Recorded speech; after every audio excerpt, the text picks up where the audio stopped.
Flexing atau pamer harta itu sebenarnya istilah yang baru ngetren waktu lagi rame-ramenya penipuan aplikasi robot trading.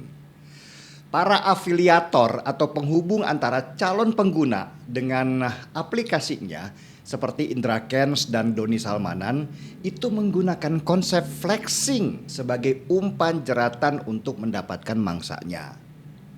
Era media sosial membuat konsep flexing atau pamer harta ini jadi sebuah cara seseorang untuk membangun kekaguman orang lain kepada dirinya. Dari kekaguman itu diharapkan akan muncul bisnis, kenaikan jabatan, bahkan sampai penipuan.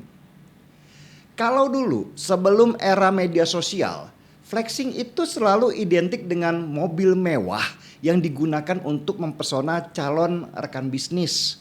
Untuk meyakinkan kalau kita ini orang yang bisa dipercaya karena sukses dan kaya. Saya punya banyak teman dulu yang suka flexing kayak gitu. Pamer mobil mewah.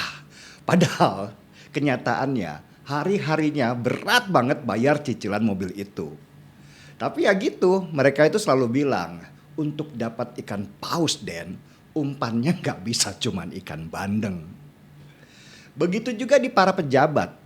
Pamer harta itu bisa mereka lakukan dengan berbagai gaya.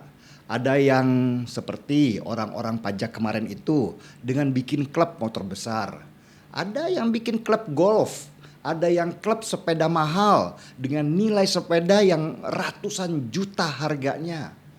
Dan biasanya perkumpulan seperti itu juga berkaitan dengan urusan pangkat dan jabatan. Semakin sukses seseorang, semakin dia punya kesempatan untuk masuk ke circle utama kekuasaan dan semakin besar potensi dia untuk naik jabatan. Prestasi itu sudah nggak dibicarakan di sini ya, karena urusan perkumpulan itu juga bagian dari kolusi dan nepotisme. Siapa yang dekat dan menguntungkan, maka dia bisa jadi teman. Bukan rahasia umum lah kalau ginian. Dan ini bukan si suami aja. Istri-istrinya juga. Bahkan kadang si istri ini bisa lebih gila lagi. Mereka arisan di luar negeri. Bikin perkumpulan penggemar tas mewah. Bahkan sampai ke pengajian-pengajian sosialita yang pada akhirnya ya jadi arisan juga. Dan istri-istri ini bisa berlaku sebagai backdoor atau pintu belakang yang berkaitan dengan kesuksesan atau kenaikan pangkat suaminya. Ya biasalah. Si istri pejabat punya pengaruh besar atas kesuksesan seseorang asal istri orang itu bisa masuk sebagai bagian dari circle istri pejabat. Malah ada yang lebih gila lagi yang dulu saya pernah temukan.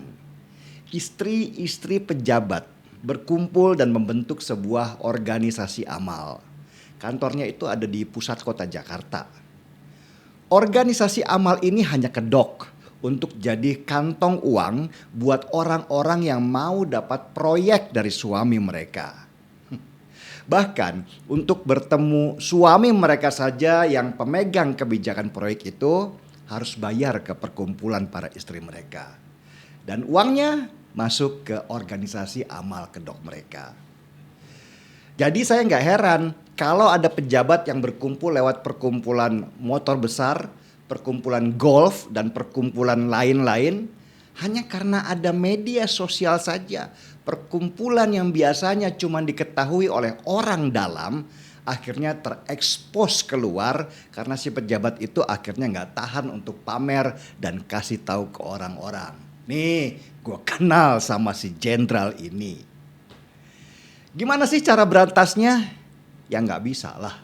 Itu sudah berakar banget sejak republik ini ada dan sudah jadi budaya.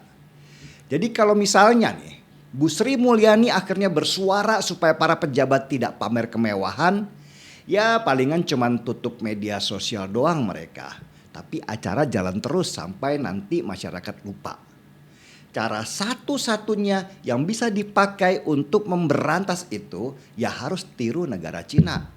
Siapapun pejabat yang ketahuan korupsi, maka untuk mereka akan disediakan peti mati.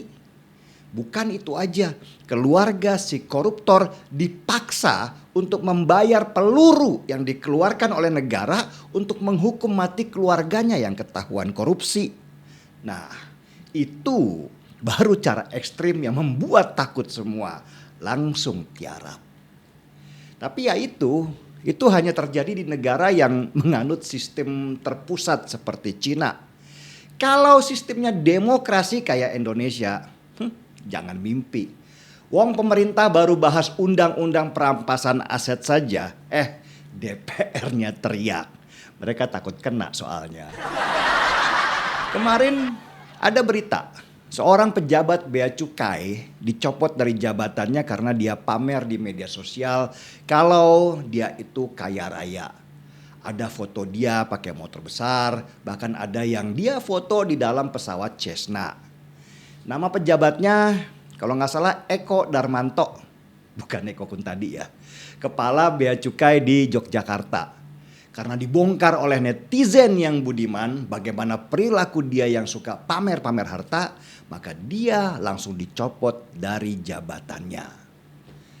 Oke sih, tapi ya itu cuman sebentar doang kok buat pencitraan.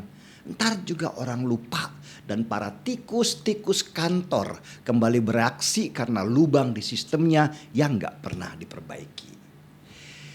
Ya gimana lagi, itulah salah satu kekurangan di negeri kita yang tercinta ini yang hanya bisa kita senyumi dengan seruput secangkir kopi.